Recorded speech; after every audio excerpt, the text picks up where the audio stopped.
Subscribe now and press the bell icon. Never miss an update. Murder mystery जानना हर किसी के लिए एक रोचक तथ्य की बात है। इसी एक्साइटमेंट के लिए मैं एक मर्डर मिस्ट्री सीरीज शुरू कर रहा हूं, जिसमें न केवल भारत बल्कि विश्व के प्रसिद्ध मर्डर मिस्ट्री के बारे में आपको इस वीडियो की लगातार श्रृंखला में आपको मिलता रहेगा। तो आज ये इसका एपिसोड 1 है, ठीक है। तो चलिए आज हम बात करते हैं जो एक ऐसा हत्यारा है जिसने सिर्फ मज़े के लिए लोगों को मारा और हत्या के बाद एक निशान छोड़ता था, और ये एक ख़ास निशान होता था। दोस्तों, ऐसे आपने कई सारे मूवीज़ में, वेब सीरीज़ में ज़रूर देखा होगा, लेकिन ये इन लोगों को आइडिया भी ऐसे ही आता है, ठीक है। ऐसे ही मर्डर मिस्ट्रीज़ देखते हैं, रियल इवेंट्स देखते हैं, वहीं से ये लोग अपना काम शुरू करते हैं। दोस्तों, कहते हैं कि कानून के हाथ बहुत लंबे होते हैं और अपराधी कितना भी शातिर क्यों ना हो, कुछ अपराधी ऐसे भी होते हैं जो कभी कानून के शिकंजे में नहीं फंसे। आज भी वह एक रहस्य ही है। आज हम आपको ऐसे ही एक कातिल के बारे में बता रहे हैं जिसने 30 से ज़्यादा लोगों को मारा, और इतना ही नहीं, वह खुद पुलिस को पत्र लिखकर हत्याओं के बारे में जानकारी देता था।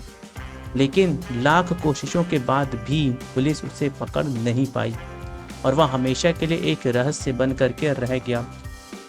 दरअसल ये मामला है अमेरिका के उत्तरी कैलिफोर्निया का, जहां 60 के दशक के अंत और 70 के दशक की शुरुआत में एक सीरियल किलर की दहशत में लोगों में खौफ पैदा कर दिया था। हत्याओं की शुरुआत हुई थी दिसंबर 20, 1968 को, जब हत्यारे ने कैलिफोर्निया में एक लेक हैमरन रोड पर रात 11 बजे के करीब 17 साल के डेविड फेराडे और 16 साल की बेटी लोई जेनसन की गोली मारकर हत्या कर दी थी। पुलिस उक्त मामले की जांच में जुटी, लेकिन अब तक हत्यारे तक नहीं पहुंच पाई। कि 4 जुलाई की बात है, 4 जुलाई 1969 को जिस जगह डेविड फेराडे और बेटी लोई जॉनसन की हत्या हुई थी, उससे कुछ ही दूरी पर डेरलेन फेरिन नामक युवती और माइकल मजाऊ नामक युवक उसी हत्यारे ने गोली मार दी। इस घटना में डेरलेन फेरिन की मौत हो गई और माइकल गंभीर रूप से घायल होने के बावजूद भी बच गया। अब बच गया तो जाहिर तौर पे बात है कि वो कुछ ना कुछ हुलिया बताता होगा। तो आइए समझते हैं कि वो जो मर्डरर था, वो ये जानता था कि वो जिन 2 को मारा है उसमें से एक व्यक्ति मर गया। तो अब उसके लिए ये चैलेंज बन गया कि मतलब अब उसका राज खुल सकता है। तो लेकिन वो इतना शातिर था, या कह सकते हैं सिरफिरा था, या फिर साइको था, जो भी आप कह सकते हैं। उसने खुद पुलिस को फ़ोन करके चैलेंज दिया कि पुलिस को हत्यारे ने खुद फ़ोन करके चैलेंज दिया। माइकल ने पुलिस को बताया कि हत्यारा 26 से 30 साल का गोरा व्यक्ति है, माइकल जो बच गया था, ठीक है। उसने खुद बताया पुलिस को कि जो हत्यारा था वो 26 से 30 साल का गोरा व्यक्ति था। पुलिस हत्याओं की इन गुत्थियों को सुलझाने में ही लगी थी कि उसके पास एक फ़ोन आता है। फ़ोन करने वाले व्यक्ति ने दावा किया कि वही हत्यारा है और पूर्व की 2 हत्याएं भी उसी ने ही की थी।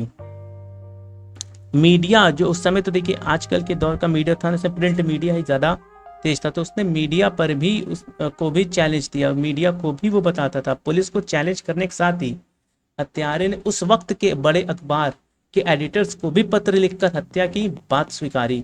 इन पत्रों में हत्यारे ने कुछ खास निशान बनाकर भेजे, जिसकी वजह से इस हत्यारे को, जो कि एक हत्यारा कहा जाने लगा। हैरानी की बात यह कि हत्यारे ने अखबार वालों को कहा कि वह उनके पत्र में लिखे निशानों को अपने अखबारों में छापे। अगर उसकी मांग नहीं मानी गई तो वह और लोगों की हत्या करेगा, जिसके बाद उसके कोड निशान पेपर में छापे जाने लगे। अच्छा, वो सिर्फ और सिर्फ मज़े के लिए ही हत्याएं करता था, ठीक है। 8 अगस्त 1969 की बात है को हत्यारे के कोड की भाषा को डिकोड करने में सफलता मिली। डिकोड करने पर जो मैसेज सामने आया उसके अनुसार उसे हत्याएं करने में मज़ा आता है। हत्यारे ने लिखा था कि इंसान सबसे खतरनाक जानवर है, जिसकी वजह से इंसान की हत्या करने पर उसे बहुत खुशी और संतुष्टि मिलती है। हालांकि इस मैसेज में भी हत्यारे ने अपनी पहचान नहीं बताई थी, जिसके चलते हत्यारा अभी भी पुलिस के लिए एक रहस्य ही बना हुआ था। इस बीच 27 सितंबर 1969 को एक बार फिर कैलिफोर्निया में एक 22 साल की युवती सिसिलिया शेपर्ड और 20 साल के युवक ब्रायन हार्टनेल को हत्यारे ने अपने शिकार बनाया, जिसमें सिलसिला की मौत हो गई और ब्रायन चाकू से के 6 बार खाकर भी बच गया था। हत्याओं का सिलसिला अभी थमा नहीं था और कुछ दिन बाद ही एक कैब ड्राइवर की हत्या हो गई। इस दौरान हत्यारा अखबारों के एडिटर्स को पत्र लिखकर हत्याओं की जानकारी देता रहा और यह सिलसिला साल 1974 तक चला। हत्यारे ने अपने पत्र में दावा किया कि उसने 5 नहीं बल्कि 37 हत्याएं की हैं। हत्यारे ने खत में अपना नाम भी कोड में लिखा था, जिसके बाद पुलिस ने एक स्पेशल टास्क फोर्स इस हत्यारे को पकड़ने के लिए बनाई और लेकिन उसमें पुलिस को सफलता नहीं मिली। अब 3 लोग थे जिन पे जो है वो गुत्थी शक की सुई घूम रही थी। वो 3 कौन कौन थे, आइए देखते हैं। इनकी हत्याओं और सालों की जांच के बाद भी इतनी सारी हत्याएं हो चुकी थी और सालों की जांच के बाद भी पुलिस के हाथ खाली थे। साल 2002 में पुलिस ने हत्यारे द्वारा भेजे गए खतों से उसका DNA सैंपल निकाला, ठीक है, और जिसमें उसको सफलता भी हासिल हुई। द ज़ोडिएक किलर होने की सुई 3 लोगों की तरफ घूमी, जिसमें से एक है अर्ल वेन बेस्ट जूनियर। क्या नाम है? Earl when best junior. Junior का हुलिया हत्यारे से काफ़ी मिलता जुलता था। खास बात यह है कि अर्ल वेन बेस्ट के बेटे गैरी स्टीवर्ट ने ही यह दावा किया कि उसके पिता ही वह सीरियल किलर है। हत्यारे ने जो कोड भेजा था, अर्ल नाम का भी इस कोड से मेल खाता था। गैरी ने इसे लेकर किताब भी लिखी थी, हालांकि अर्ल का DNA पत्र पर पाए गए DNA से मेल नहीं हुआ। इसके बाद दूसरा शख्स है आर्थर ले एलन। दरअसल जिन अखबारों को हत्यारे ने खत भेजे थे उनमें सैन फ्रांसिस्को क्रॉनिकल भी था। उसी अखबार में कार्टूनिस्ट रॉबर्ट ग्रेम स्मिथ ने अपने स्तर पर इस केस को कवर किया था और उन्होंने दावा किया कि आर्थर ले एलन ही वह खूंखार सीरियल किलर था। रॉबर्ट ग्रेम स्मिथ ने एक किताब भी लिखी थी जिस पर हॉलीवुड में फिल्म भी बन चुकी है। हालांकि हुलिया मिलने के बावजूद हत्यारे के DNA से एलन का DNA मैच नहीं कर पाया।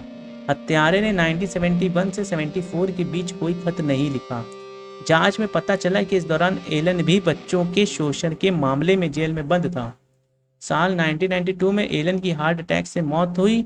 इस पत्र पर मिले DNA से एलन का DNA भी मैच नहीं हुआ, साथ ही उसकी हैंड राइटिंग भी हत्यारे से मेल नहीं खाती थी। अब 2 लोग जो कि शक के दायरे में थे, उन दोनों का DNA अभी तक मैच नहीं था। अब तीसरा शख्स जो कि अब पुलिस में आएगा। अब पुलिस रिटायर्ड अधिकारी हार्वी हाइंस ने दावा किया कि लॉरेंस केन वह सीरियल किलर हो सकता है। लॉरेंस केन उसी इलाके में रहता था जहां हत्याएं हुई थी।